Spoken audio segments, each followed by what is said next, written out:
موسیٰ علیہ السلام اور ہارون علیہ السلام نے اللہ کی پناہ مانگتے ہوئے اپنی کمزوری کی شکایت رب کے سامنے کی کہ ہمیں ڈر ہے کہ فرعون کہیں ہم پر کوئی ظلم نہ کرے اور بدسلوکی سے پیش نہ آئے، ہماری آواز کو دبانے کے لیے جلدی سے ہمیں کسی مصیبت میں پھنسا نہ دے اور ہمارے ساتھ ناانصافی سے پیش نہ آئے۔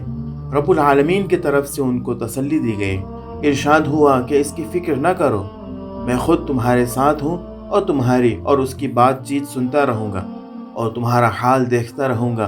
کوئی بات مجھ سے چھپی نہیں رہ سکتی، اس کی چوٹی میرے ہاتھ میں ہے، وہ بغیر میری اجازت کے سانس بھی نہیں لے سکتا، میرے قبضے سے کبھی باہر نہیں نکل سکتا، میری حفاظت اور مدد ہمیشہ تمہارے ساتھ ہے۔ الحمدللہ رب العالمین والصلاة والسلام علی رسولہ الامین، اما بعد۔ السلام علیکم ورحمۃ اللہ وبرکاتہ۔ میں محمد عامر سورہ طٰہٰ کی تفسیر لے کر حاضر ہو چکا ہوں۔ آج انشاءاللہ آیت نمبر 49 سے لے کر 55 تک کی ہم تفسیر پڑھیں گے۔ آئیے آج کی تفسیر کی شروعات ہم ان آیتوں کی تلاوت سے کرتے ہیں۔ قال فمن ربكما يا موسى قال ربنا الذي أعطى كل شيء خلقه ثم هدى قال فما بال القرون الأولى قال علمها عند ربي في كتاب لا يضل ربي ولا ينسى الذي جعل لكم الأرض مهدا وسلك لكم فيها سبلا وأنزل من السماء ماء فأخرجنا به أزواجا من نبات شتى كلوا وارعوا أنعامكم إن في ذلك لآيات لأولي النهى منها خلقناكم وفيها نعيدكم ومنها نخرجكم تارة أخرى۔ فرعون نے کہا، اچھا تو پھر تم دونوں کا رب کون ہے اے موسیٰ؟ فرعون کے اس سوال کا مطلب یہ تھا کہ تم دونوں کسے رب بنا بیٹھے ہو؟ مصر اور مصر والوں کا رب تو میں ہوں۔ سورہ نازعات میں اس کا یہ قول نقل کیا گیا ہے کہ انا ربکم الاعلی، تم لوگوں کا پرم پالن کرتا تو میں ہوں۔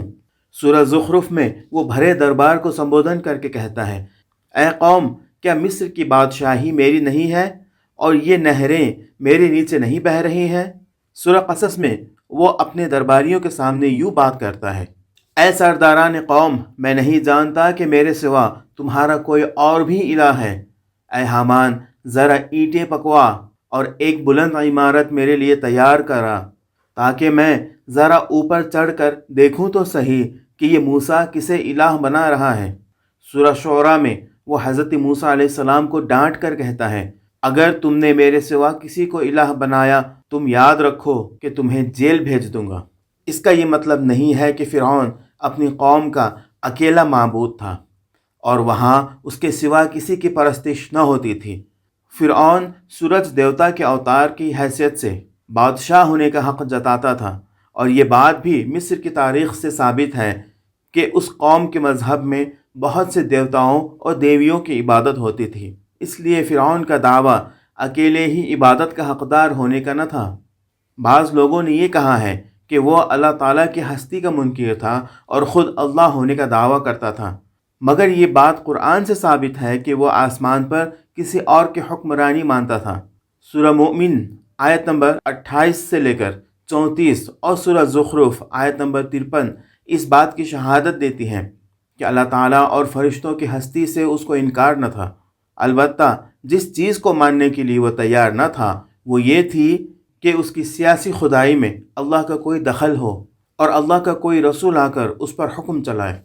اگلی آیت میں فرمایا، موسیٰ علیہ السلام نے جواب دیا، ہمارا رب وہ ہے جس نے ہر چیز کو اس کی بناوٹ بخشی، پھر اس کو راستہ بتایا، یعنی ہم ہر معنی میں صرف اس کو رب مانتے ہیں۔ پروردگار، آقا، مالک، حاکم، سب کچھ ہمارے نزدیک وہی ہے۔ کسی معنی میں بھی اس کے سوا کوئی دوسرا رب ہمیں تسلیم نہیں، منظور نہیں۔ یعنی دنیا کی ہر چیز جیسی کچھ بھی بنی ہوئی ہے اسی کے بنانے سے بنی ہے۔ ہر چیز کو جو بناوٹ، جو شکل و صورت، جو طاقت و صلاحیت اور جو کوالٹی ملی ہے اسی نے دیے ہیں۔ ہاتھ کو دنیا میں اپنا کام کرنے کے لیے جس بناوٹ کی ضرورت تھی وہ اس کو دی، اور پاؤں کو جو مناسب بناوٹ کی ضرورت تھی وہ اس کو دے دی۔ انسان، حیوان، پودے، بے جان چیزیں، ہوا، پانی، روشنی، ہر ایک چیز کو اس نے وہ صورت دی ہے جو اسے کائنات میں اپنے حصے کا کام ٹھیک ٹھیک انجام دینے کے لیے ضروری ہے۔ پھر اس نے ایسا نہیں کیا کہ ہر چیز کو اس کی خاص بناوٹ دے کر یوں ہی چھوڑ دیا ہو، بلکہ اس کے بعد وہی ان سب چیزوں کی رہنمائی بھی کرتا ہے۔ دنیا کی کوئی چیز ایسی نہیں ہے جسے اپنی بناوٹ سے کام لینے اور اپنے پیدا کیے جانے کا مقصد کو پورا کرنے کا طریقہ اس نے نہ سکھایا ہو۔ کان کو سننا اور آنکھ کو دیکھنا، مچھلی کو تیرنا اور چڑیا کو اڑنا اسی نے سکھایا ہے۔ درخت کو پھل پھول دینے اور زمین کو نباتات اگانے کی ہدایت اسی نے دی ہے۔ غرض اللہ ساری کائنات اور اس کی ہر چیز کا صرف پیدا کرنے والا ہی نہیں، راہ دکھانے والا اور گیان دینے والا بھی ہے۔ یہاں حضرت موسیٰ علیہ السلام نے صرف یہی نہیں بتایا کہ ان کا رب کون ہے، بلکہ یہ بھی بتا دیا کہ وہ کیوں رب ہے اور کس لیے اس کے سوا کسی اور کو رب نہیں مانا جا سکتا۔ دعوے کے ساتھ اس کی دلیل بھی اسی چھوٹی سی بات میں آ گئی ہے۔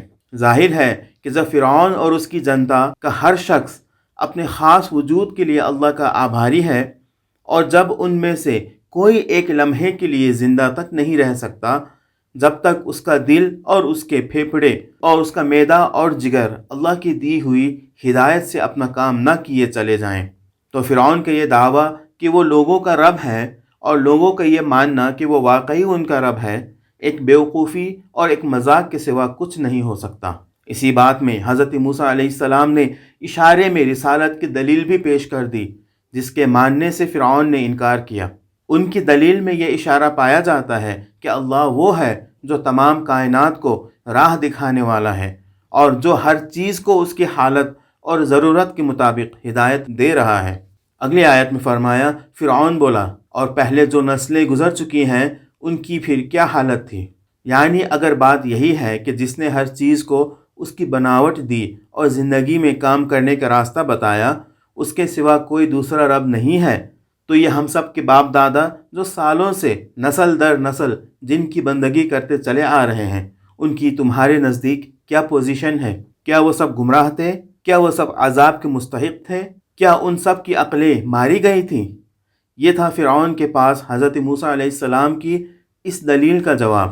ہو سکتا ہے کہ یہ جواب اس نے جہالت کی وجہ سے دیا ہو، اور ہو سکتا ہے کہ شرارت کرنے کے لیے، اور یہ بھی ممکن ہے کہ اس میں دونوں باتیں شامل ہوں، یعنی وہ خود بھی اس بات پر غصہ ہو گیا ہو کہ اس مذہب سے ہمارے تمام بزرگوں کی گمراہی لازم آتی ہے، اور ساتھ ساتھ اس کا مقصد یہ بھی ہو کہ اپنے اہل دربار اور عام مصر کی جنتا کے دلوں میں حضرت موسیٰ علیہ السلام کی دعوت کے خلاف پکشپات شروع کر دے۔ اہل حق کی تبلیغ کے خلاف یہ ہتھ کنڈا ہمیشہ استعمال کیا جاتا رہا ہے اور جاہلوں کو بھڑکانے کے لیے بڑا پربھاوشالی رہا ہے، خاص طور پر اس زمانے میں جب کہ قرآن کی یہ آیات نازل ہوئی ہیں۔ مکہ میں نبی صلی اللہ علیہ وسلم کی دعوت کو نیچا دکھانے کے لیے سب سے زیادہ اسی ہتھ کنڈے کا کام لیا جا رہا تھا۔ اس لیے حضرت موسیٰ علیہ السلام کے مقابلے میں فرعون کی اس مکاری کا ذکر یہاں بالکل مناسب تھا۔ موسیٰ علیہ السلام نے کہا، اس کا علم میرے رب کے پاس ایک کتاب میں محفوظ ہے، میرا رب نہ چوکتا ہے نہ بھولتا ہے۔ یہ ایک نہایت ہی بدھی اور وویک سے بھرا ہوا جواب ہے، اور اس سے ایک بہترین سبق حاصل ہوتا ہے۔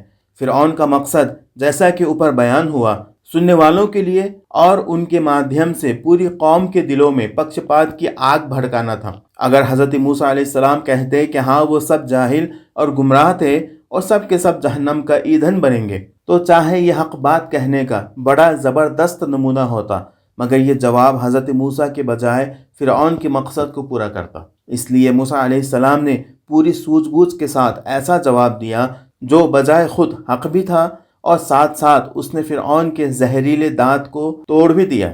آپ نے فرمایا کہ وہ لوگ جیسے کچھ بھی تھے اپنا کام کر کے اللہ کے ہاں جا چکے ہیں، میرے پاس ان کے اعمال اور ان کی نیتوں کو جاننے کا کوئی ذریعہ نہیں ہے کہ ان کے بارے میں کوئی حکم لگاؤں۔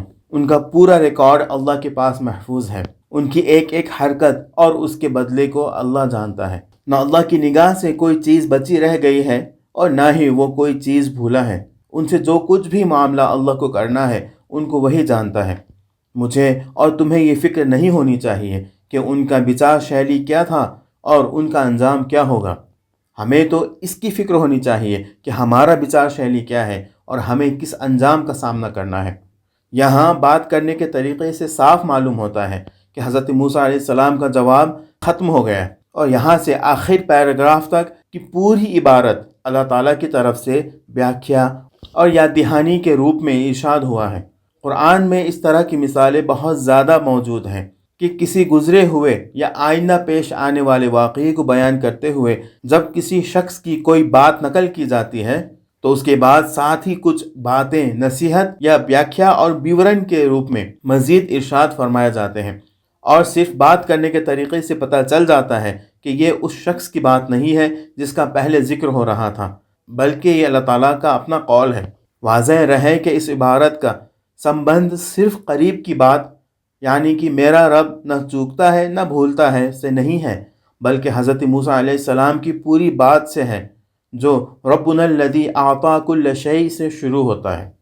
مزید فرمایا گیا، وہی جس نے تمہارے لیے زمین کا فرش بچھایا اور اس میں تمہارے چلنے کو راستے بنائے اور اوپر سے پانی برسایا، پھر اس کے ذریعے سے مختلف قسموں کی پیداوار نکالی۔ کھاؤ اور اپنے جانوروں کو بھی چراؤ، یقیناً اس میں بہت سی نشانیاں ہیں عقل رکھنے والوں کے لیے، یعنی جو لوگ سد بدی سے کام لے کر حق کی تلاش کرنا چاہتے ہوں وہ ان نشانات کی مدد سے حقیقت تک پہنچنے کا راستہ معلوم کر سکتے ہیں۔ یہ نشانات ان کو بتا دیں گے کہ اس کائنات کا ایک رب ہے اور ربوبیت ساری کی ساری اسی کی ہے، کسی دوسرے رب کے لیے یہاں کوئی گنجائش نہیں ہے۔ اور آج کے آخر آیات میں فرمایا گیا ہے، اس زمین سے ہم نے تم کو پیدا کیا ہے، اسی میں ہم تمہیں واپس لے جائیں گے اور اسی سے تم کو دوبارہ نکالیں گے۔ یعنی ہر انسان کو لازماً 3 مرحلوں سے گزرنا ہے۔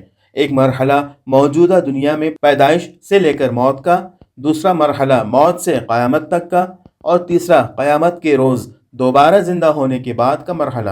یہ تینوں مرحلے اس آیت کی روح سے اسی زمین پر گزرنے والے ہیں۔ آج کے لیے اتنا ہی۔ اللہ رب العزت سے دعا ہے کہ اللہ تعالی ہمیں ان آیتوں کو پڑھنے، سمجھنے اور ان پر عمل کرنے کی توفیق عطا فرمائے، آمین۔ وآخر دعوانا ان الحمد للہ رب العالمین، والسلام علیکم ورحمۃ اللہ وبرکاتہ۔